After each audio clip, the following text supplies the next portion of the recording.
Governador, seja muito bem-vindo aqui ao Visão CNN. Obrigado por nos atender, Eu gostaria de saber do senhor primeiro, nós vamos comentar ainda em relação à pandemia e do novo coronavírus que nós acompanhamos na reportagem, falar destes assuntos, mas eu gostaria de saber rapidamente a sua opinião sobre a Procuradoria-Geral da República verificar a conduta do ministro do Gabinete de Segurança Institucional, o Augusto Heleno, em relação ao conteúdo da chamada Nota à Nação Brasileira, Aquela manifestação um pouco em tom de ameaça que ele fez por causa da decisão do ministro Celso de Mello para analisar ali o celular, apreender o celular do presidente Jair Bolsonaro. De que forma que o senhor vê essa movimentação? Uma boa tarde, bem-vindo. Boa tarde ao Evandro Cini, ao Daniel, à Luciana, boa tarde a todos os telespectadores. Olha, eu vejo que nós precisamos de trabalhar no sentido a dar um pouco mais de tranquilidade, transmitir um pouco mais de calma, não só às lideranças, como também os governantes, para este momento de ampla inquietação da população. Todos esses fatos são fatos que realmente não constroem nada e levam exatamente a aumentar uma ansiedade da sociedade brasileira que precisa de ter uma mensagem muito mais no sentido orientadora e também das ações que os governos ou os governantes estão fazendo. Então, se teve uma reação, muitos acham também que não deveria ter decisões monocráticas quando se tratam de assuntos do Executivo, deveriam ser decisões do Pleno. Da mesma maneira, existe uma contrapartida e a sociedade, eu posso lhe garantir, que está cansada dessa queda de braço e gostaria de ver exatamente o contrário. Gostaria de ver os poderes todos sentados à mesa, discutindo e projetando como sobreviver a este momento e o momento seguinte, que será ainda mais desafiador do que a pandemia com as suas consequências. Governador, eu também queria entrar no assunto da pandemia, mas só para a gente fechar esse assunto ainda, o senhor que foi um aliado de primeira hora do presidente Jair Bolsonaro, depois tiveram os seus problemas aí, o senhor falou aqui inclusive com a gente no Visão CNN, ao vivo sobre isso, e aí eu lhe pergunto, como o senhor analisa as últimas sinalizações dessa harmonia que o senhor está falando aí nesse momento por parte do presidente Jair Bolsonaro? Eu posso lhe garantir, Luciana, que estou empenhado em realmente construir esse acesso de todos os presidentes de poderes e um diálogo mais produtivo, um diálogo capaz de poder mostrar a preocupação de todos nós, tanto com o risco a milhares de vidas, como também o problema fiscal que o país enfrenta. São todos dois problemas graves. E eu acho que aí, neste momento, ficar deslocando o debate para o acessório realmente é uma perda de energia enorme. Eu, às vezes que fui a Brasília e que tenho ido, eu tenho discutido exatamente esse ponto que é positivo e que o presidente, muitas vezes, ele se envolve numa discussão ou provoca-se uma discussão de temas menores em decorrência a um momento em que a sociedade precisa e, de uma certa maneira, tem recebido. Eu posso te dizer, como parlamentar que fui durante 6 mandatos no Congresso Nacional, nunca o Congresso, nunca um parlamentar teve tanto acesso à verba extraordinária, como também às emendas impositivas de bancada. Isso nunca existiu. São bilhões de reais que hoje estão destinadas aos deputados e senadores, ao repasse aos estados, uma renegociação de uma dívida e até a carência do pagamento das dívidas junto à União. Nós estamos vendo esse auxílio de R$600 Então, o apoio também a nós estruturarmos a saúde em todas as regiões do Estado. Então, eu acho que esse é o lado que deveria ter um maior foco neste debate, e não variar ele para outro lado, porque ele não traduz nada de positivo para o cidadão. O que isto interfere na vida do cidadão? O que o cidadão deseja agora é saber se ele vai ter leito, se ele vai ter escola para o filho, que ele não pode pagar a escola particular mais, que ele não pode pagar o plano de saúde mais, que ele vai precisar do hospital público, que ele está desempregado, que ele precisa de ter o direito de retomar o comando da sua vida e do comando também de ofertar tranquilidade à sua família. O que esse debate interessa ao cidadão? Em nada. Então, eu como cirurgião que sou, eu sou muito pragmático. Então, nós temos que fazer o diagnóstico e focar naquilo que é a nossa obrigação naquele momento, que é de curar o doente, que é de salvar vidas. Este é o momento, salvar vidas. E agora, no nosso trabalho em Goiás, da Secretaria da Retomada, dar ao cidadão a perspectiva dele poder ter o apoio do governo para que ele possa ser responsável por comandar o retorno das suas atividades e também da responsabilidade sobre seus familiares. Governador, é justamente sobre isso que eu gostaria de saber, sobre essa Secretaria de Retomada que vocês estão criando aí no estado de Goiás. Como que ela deve funcionar? Ela vai ser uma secretaria provisória, né, enquanto durar a pandemia? Pode se estender isso depois para uma outra pasta? Como que vocês pretendem trabalhar nessa nova secretaria aí, que inclusive é uma novidade provocada pela pandemia da Covid-19, assim como várias outras que a gente vem acompanhando ao longo desses meses? É verdade. E é importante que possamos repassar a todos que a pandemia, ela vem, num primeiro momento, causa uma angústia, uma ansiedade, até uma depressão social, né, dentro daquilo que comprometeu o mundo todo. Daí a pouco vem aquela sensação, será que se eu tiver o problema, eu terei um hospital e um leito para ser atendidos?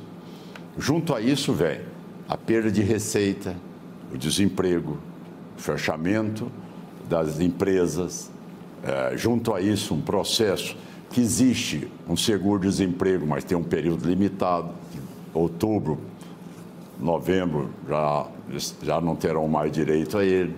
Esse recurso, esse benefício extraordinário que foi dado pelo governo federal de R$600, o que injetou mais de 25 bilhões em cada mês na economia do país, mas isso também tem uma duração temporária. Então, a pandemia ela vai provocar tudo isso. O que nós tivemos que fazer? Primeiro, reestruturar o Estado. Eu fui o primeiro governador no país, antes de ter sequer um caso em Goiás, a decretar a quarentena. Isso fez com que até a própria Universidade Federal de Goiás reconhecesse que quase 3 mil vidas foram salvas. Por quê? Eu tinha apenas hospitais em Goiânia, Anápolis e Aparecida. Apenas 3 cidades tinham hospitais estaduais com UTIs. Os outros 243 municípios tinham que se deslocar para Goiânia. Isso faz com que o cidadão que mora a 700 quilômetros tenha que ver se seria capaz de chegar aqui. Eu instalei 8 novos hospitais que o Estado assumiu e que instalei UTIs em todas essas regiões do estado de Goiás, fazendo com que essas regiões geográficas tivessem ali a condição de atender as pessoas. Entramos com um trabalho social forte, criamos um comitê de política social, iniciamos a distribuição de cestas básicas e, a partir daí, nós vimos que dentro daquilo que eu fui eleito, dentro do meu programa de governo, será que esse programa de governo ele está atual? Será que ele é compatível no momento que eu fiz a minha campanha eleitoral? Eu sabia da situação com que o estado de Goiás foi dilapidado por ações de corrupção nos governos anteriores de uma crise fiscal grave. Mas nós não prevíamos uma pandemia. Então, neste momento, eu reuni todos os meus secretários, passei a ver toda a estrutura de governo e vi que em muitas pastas nós tínhamos a superposição de algumas superintendências e gerências. Sabedor da situação crítica do ponto de vista fiscal do meu estado, nós fizemos uma recomposição, retirando gerências e superintendências e criamos, sem custo nenhum ao erário público, a Secretaria da Retomada. A Secretaria da Retomada, ela não é nenhuma secretaria que vai aí querer criar grandes projetos. Não, uma secretaria que ela tem ações bem diretas. Ou seja, saber em cada cidade, em cada região, aquele motorista do Uber que perdeu o seu emprego, aquele cidadão que também fazia limpeza no prédio, aquele outro que trabalhava no comércio, aquele que tinha o seu próprio comércio. Então, esta é que é a ação, ou seja, nós vamos agir diretamente na vida do cidadão, de acordo com o problema que ele tem, para tentar dar a ele a retomada do controle de suas vidas. É isso que é importante. Então, eu estou investindo fortemente na área de capital de giro para pequenas e microempresas. Tenho trabalhado em Brasília para conseguir R$1 bilhão, que é do Fundo Constitucional do Centro-Oeste, para avançar ainda mais, não deixar com que essas empresas fechem. Estamos trabalhando no outro sentido também, que é buscando parcerias com demais empresas para nós podermos apoiar a sua continuidade e, com isso, também trazer para Goiás um maior valor no plano de safra agrícola e, com isso, injetando na economia de Goiás mais de R$18 bilhões, ampliando e autorizando pela nossa Secretaria do Meio Ambiente maior agilidade para que obras maiores possam ser construídas no meu estado, como as PCHs,